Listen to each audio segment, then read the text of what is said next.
wakiri ekyokuzigula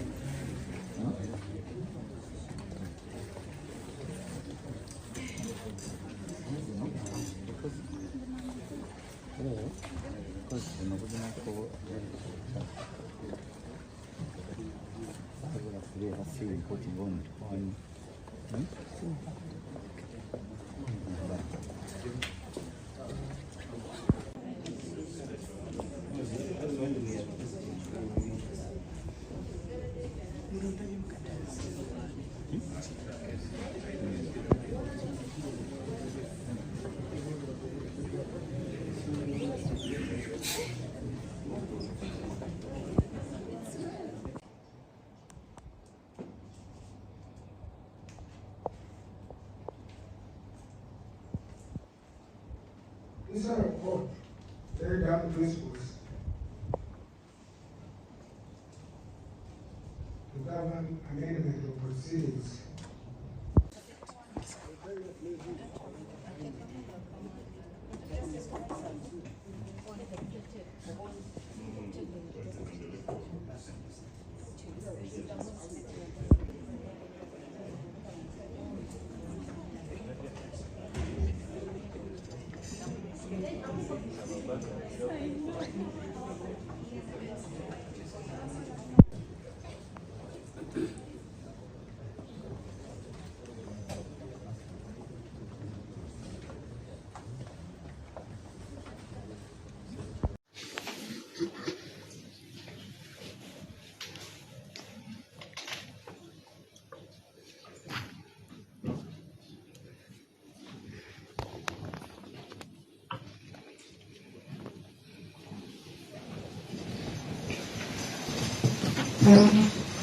Akatambi ketutandise nako katambi akaviiridde ddala butereevu mu kooti ensukulumu eya Uganda oba giyite Supreme Court olunaku olwaleero era ng'ebibaddeyo mukwano gwange mwe mubadde okubeera nga pulezidenti w'eggwanga lino pulezidenti Yoweri Kaguta Museveni wamu n'akulira akakiiko k'ebyokulonda omulamuzi Justice Byabakama bonna baakubwa mu kooti olw'ebyo ebyava mu kulonda ebyaliwo ng'ennaku z'omwezi 15 tugenda kubanga tutambula kannemu kanabbiri bino byabasajja bayivu nnyo ekigenze ewala nabwe ekityo tetulina kubeera nga tuteekamu okuduma kwonna okusobola okuba nga tufuna obunyonyofu bw'ensonga eyawawaabidde President Museveni wamu ne omulamuzi Byabakama mu kooti ye mukulu gwolaba ku screen ono nno amanyiddwa nga Robert Kasibante omu ku beesimbawo mu kalulu ke twakamaliriza era ng'ono yafuna 0.3% azini 0.3% nti ne 1% teyagiweza wabula yakubye akulira akakiiko k'ebyokulonda omulamuzi Byabakama Simon gwolaba ku screen mu kooti era nga si ye yekka gwe yakubyeyo n'omu gwe yataddeko nga barespondent eyalangirirwa nga omuwanguzi mu kalulu ako akaakaggwa mwami Yoweri Kaguta Tibwabura Museveni. Ensonga z'abalanga zezebyo ebyava mu kulonda. Njagala nsooke nfuneko ku munnamateeka oba omu ku balooya ba Robert Kasibante eyawawaabidde abakulu mu kooti ensukulumu nga yeemulugunya nti ebyava mu kulonda wacha tusooke tuwulirizeeko wano nzije nkunnyonnyole ate tweyongereyo mu butya ensonga bwe zirabise olunaku olwaleero mu kooti ya Uganda ey'ensukulumu. Certain documents and information that's in the possession of the Electoral Commission. You realize that results were, elections were conducted at polling stations. Results were compiled on the application of result forms taken to districts and then later taken to the National Tally Center.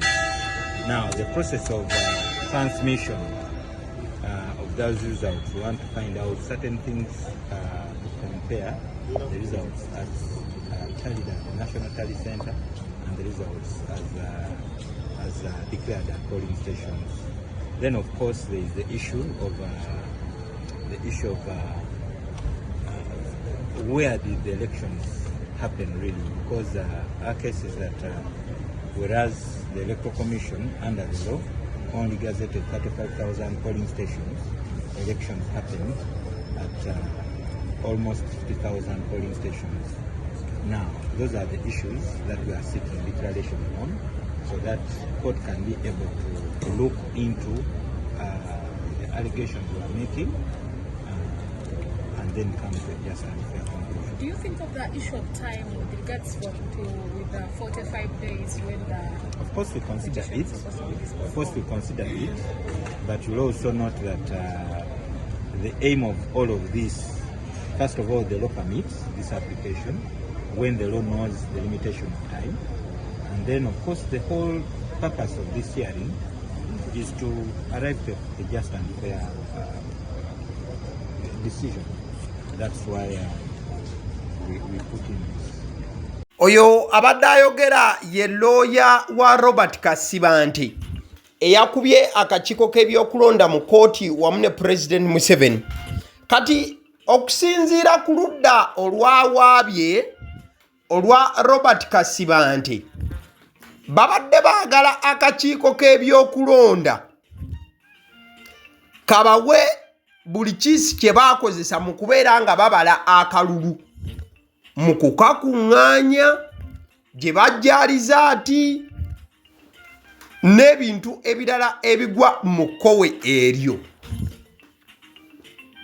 Tuli ffenna kati kooti enkulu olunaku olwaleero okusaba okwakoleddwa Robert Kasibanti ow'ekibiina ki NPP National Peasants Party okwokubeera nti akakiiko k'ebyokulonda kawaayo ebyo bye kaakozesa mu kulonda bo ab'oludda olwawaabye basobole okuba nga beekenneenya omwali n'ebuuma bu BVVK oba biometric voter verification systems obwagaana okubeera nga bukola ku lunaku olw'okulonda.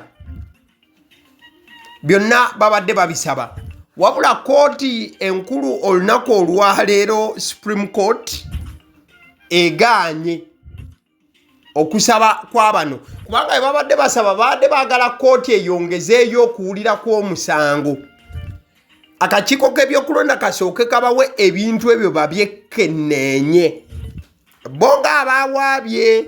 Kozi Robert Kasibanti yeemulugunya newankubadde yakwata ekifo kya 6 ne 0.3%, agamba nti akalulu tekaali ka bwenkanya, kaalimu ebirumira bingi nnyo.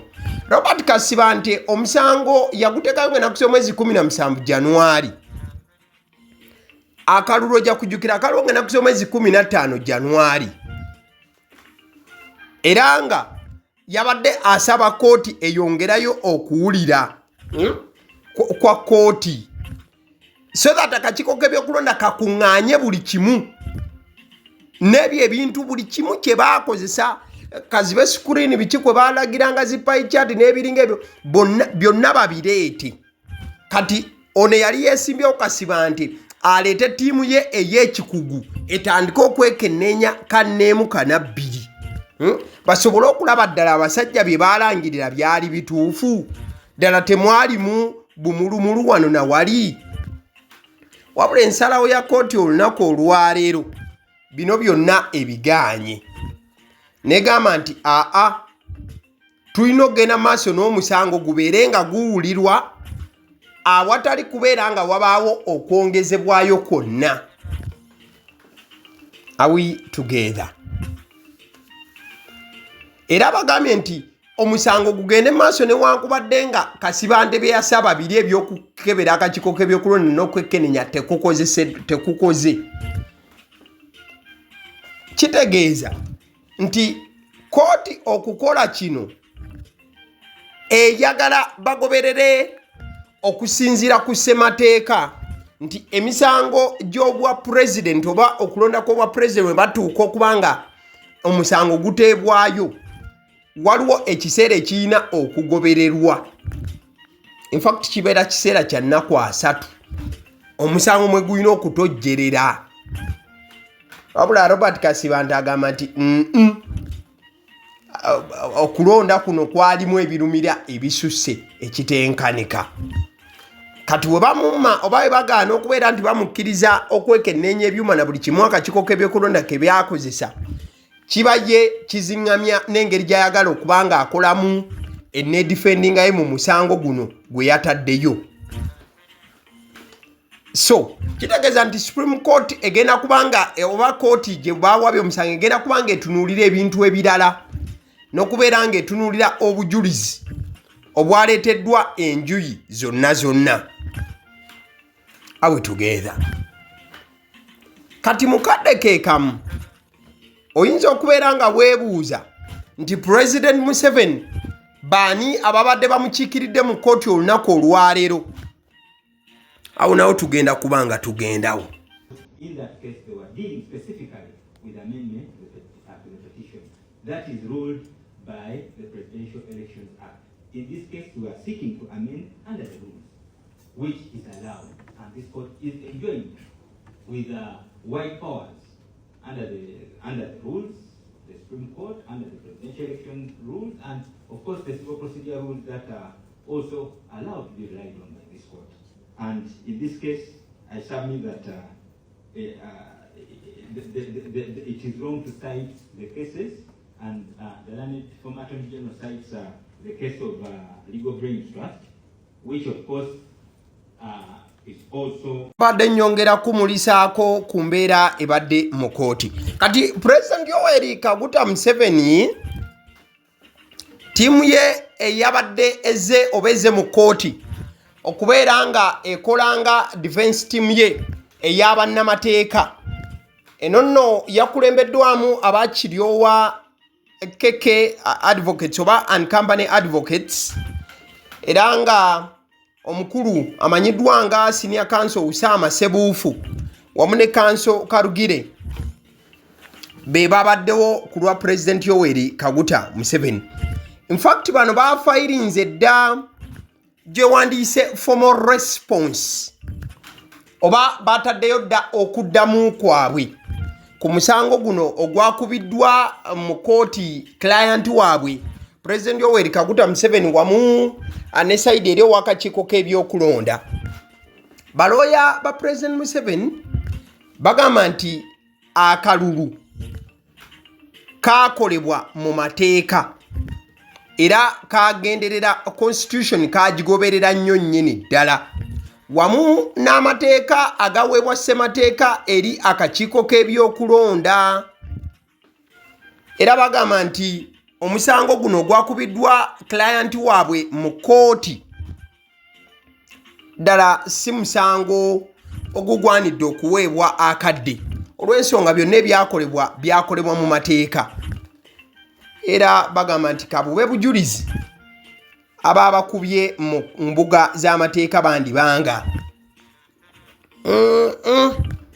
tebandiba na bujulizi bumala. So bwatyo tiimu ya President Museveni we yafayirinze formal response yayo. In fact tiimu eno esaba omusango gugobebwe omusango guchallenginga ebyava mu kakiiko k'ebyokulonda Kalulu ka 2026. Tiimu ya President Museveni yasabye omusango bagugobe. Nkugambye abalawyers kuliko Anthony Bazira, Usama Sebuufu bagamba nti bino byonna bye bali mu kuleeta zino just allegations ezita holding a water. Bagamba nti buli kyonna kyakolebwa mu mateeka. In fact baagala omusango we gugobebwa bali abawaabye costs zibateekebweko. President Museveni's legal team contends that the allegations are baseless, unsupported by credible evidence, and fall short of the legal standard required to annul a presidential election. Balooya ba President Museveni bagamba nti obujulizi obuliwo tebumala kubeera nga bututuusa ku ssa erisazaamu akalulu.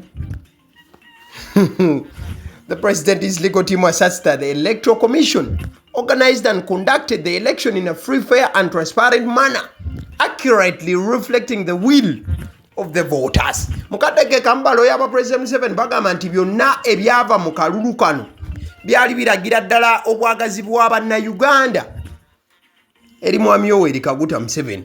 Nabwe ekityo tewali nsonga ebebaleeta mu kooti kutandika kuba nti nno bateesa na ku nsonga zino.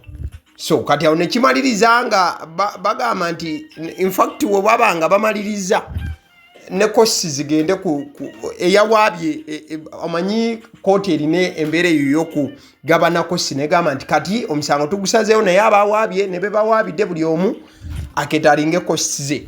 Bwe bagamba oketalinga kosi baba bagamba osasule balooya bo transport na byonna bye wakozesezza nga ggwe, wabula ate waliwo omusango we gutuuka ne gukuka mu vi ne bagamba nti kati obonerezebwe ate ne balooya baabaliggwa abaabasasula osasule na buli ssente ze bataddemu okunoonyereza n'okukola kyonna mu lutuula olubalubaddewo olwa kooti. Kati nno we tuvaako kawo tujja genda ku sayidi y'omulamuzi Justice Simon Byabakama Mujenyi, naye yayanukudde oluvannyuma lw'okkubibwa mu kooti eno.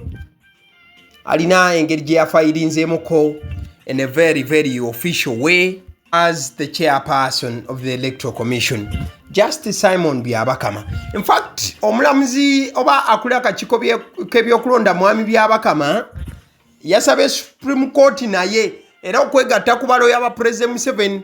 N'omulamuzi Byabakama akulira akakiiko k'ebyokulonda yasabye Supreme Court egobe omusango oguwakanya okulondebwa kwa President Museveni. Era naye kye yasimbyeko essira agamba nti okulonda kwanga 15 Januari kwaliwo mu mateeka. Affidavit eno omulamuzi Byabakama yagifayirinze lunaku lwaggulo ng'ennaku z'omwezi 27 Januari. Era agamba nti kooti omusango guno egugobe. Ate n'agamba nti ensimbi zonna eziteereddwamu ayagala eyataddeyo omusango guno Robert Kasibante yaba asasula costs zonna. Kyokka nga Robert Kasibante yayagala akalulu kano akalangirirwa edda kasazibwemu. Still omulamuzi Byabakama agamba bw'ati mu affidavit ye. Agamba nti I know that the petition in its entirety offends the rules of pleadings and should be struck out. Kugambye ensonga za kinnamateeka. I know that the petition in its entirety offends the rules of pleadings and should be struck out. Nagamba nti akimanyi bulungi petition eno oba okuloopa kuno okwakoleddwa mu bujjuvu bwako offends the rules of pleadings and should be struck out. Nti nenkola nempaaba yokka omukulu oli gye yakoze eringa eweebuula engoberera y'amateeka amatuufu. Nagamba nti kati kino kyandibadde n'okugibwamu kijibwamu like omusango gugibwewo tegusobola kubanga guyinamu amaanyi gonna mugwo. In fact boogera ne ku nsonga y'okubeera nti mwami Kasibante yamalira mu kifo kya 6 katate kijja kitya okubeera nti yafayiringa petition. Era ng'agamba nti electoral process yonna teyali ntuufu okuviira ddala kuwandiisa abalonzi okozesa register ne batakozesa buuma bwaleetebwa n'okubeera nti agamba n'engeri gye bataalingamu alizaati zino zonna abiwakanyamuko. In fact Robert Kasibante oyo yeesibye nnyo ku buuma obwo. Agamba obuuma buleetebwa butya ate ku lunaku lw'okulonda ne buba nga tebwakola. Wabula omulamuzi Simon Byabakama ku ky'obuuma agamba I know that on January 15th the second respondent Electoral Commission received reports that voting had not commenced at some polling stations across the country due to technical challenges affecting the BVV case. The Commission met and decided to authorize the use of National Voters Register for voter identification. So, okusinzira ku mulamuzi Byabakama annyonnyola n'agamba nti at least baamanyisa abantu n'okubategeeza nti baali bakukozesa register z'eggwanga oluvannyuma lw'okuba nti baali bafunyemu okutaataaganyizibwa okwobuuma nabwe kityo kati oli Robert Kasibante byaba awaabidde mu layini eyo biba byawukana oba abeera nga ddiŋŋana senga avuddemu ngaddemu kubanga olwedde baali bababuusa ne babagamba nti obuuma buganye kati katugende ku aregister era eggwanga lyonna ne litegeezebwa. In fact Kasibante mu kuwaaba kwe yalumiriza n'abakuumaddembe okubeera nti bakijjanya abantu mu Kalulu. In fact n'aleeta ne point ya Robert Kyagulanyi Ssentamu Bobi Wine okubeera nga yakubwa bubi nnyonnyo n'aleeta incidents y'eggulu n'ebintu ebirala ebigwa mu kkowa eryo. Wabula omulamuzi Byabakama agamba nti no. In fact naye omulamuzi Byabakama yafaananidde ennala ne ttiimu ya President Museveni kye yakoze okusaba nti omusango guno gugobwe tegulinaamu makulu gali awo. Wamma gwe nga Munnayuganda nkubuuza omusango guno gugende mu maaso oba naawe olabira ddala nga omusango guno ogwawabiddwa Robert Kasibante afuna 0.3% tine 1% yagiweza wabula yagamba akalambidde wakukka ne mwami Museveni wamu ne mwami Byabakama ng'abagamba nti nedda afazaali akaluluko bwa President kaddibwemu ebyalangirirwa si byebibyo. Ale nzikiriza nkutegeze ku bannaffe aba Honeybites bagamba nti bo omulimu gwe bakola gwa kukolera byakulya eby'abaana abadda ku masomero. Bwe tugamba abaana abadda ku masomero saabo bokka abadda ku masomero wabula n'ababeera ewaka balina package ey'ebyokulya eby'abaana mu line efaananako bwetyo. Gwe bakubire bukubizo bagambe njagala package y'ebyokulya by'abaana abali ku masomero oba abaana abalya ebyokulya. Balina ebyokulya yogera ku daddies, yogera ku binyeebwa, amawogola, yogera ku bagiya, yogera ku cupcakes, yogera ku donuts. Osobola okubafuna ku 0709 787508 ate era mukadde ke kamu bw'oba oyagala ku pizza size yonna era namba y'emu ate era mukadde ke kamu bakola ne cake eza buli mukolo babayita aba Honeybites.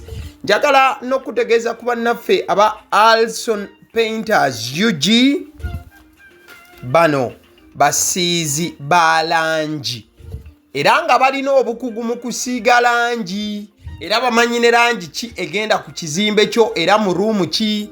Tebasobola kuddira langi yandigenze mu kisenge ate ne bagisiiga mu ddiiro ey'omu dining ne bagisiiga mu kinaabiro nedda. Alson Painters UG omulimu gw'okusiiga langi bagukugukira ddala. Basiiga ebizimbe okuviira ddala ku ruumu emu paka ku makalina gwe bakubira ebukubizo bagambe nti Alson Painters UG namaliriza okuzimba ekizimbe kyange. In fact ne bw'oba olina ekizimbe nga kikadde nga olaba langi yakyo efaanana si bulungi, Alson Painters UG bazze kugonjoola ensonga eno. Bakubire ku 0705 1936 be bannaffe aba Alson Painters UG. Aba Sedi Omusunsuzi erinnya eryange yenze aba Sedi Omusunsuzi yenze atuula emabega w'omuzindaalo buli lunaku era ly'eddoboozi ly'owuliriza ku mukutu guno aba Sedi Omusunsuzi ly'eddoboozi eryo era ng'omukutu kwoli gwe guno ogwagaliwo. Nagamba nti information yonna gy'olaba ku channel eno tetugattamu kintu kyonna ate tewali kye tutoolamu. Information nga bw'eba eyingiddewo ffe bwe tugikwata ne tugikuwa kati gwe omulabi n'osalawo ki eky'okukozesa information eyo. Kati kyogenda okukola mukwano gwange bw'oba omaliriza okulaba vidiyo eno likinga commentinga ki ky'olowooza mukadde ke kamu subscribinga bw'oba nga omukutu guno oli mupya ate era mukadde ke kamu sharingira mikwano gyo girabe vidiyo eno ate ne videos endala ku mukutu guno. Agaliwo YouTube channel mwebale kutulaba.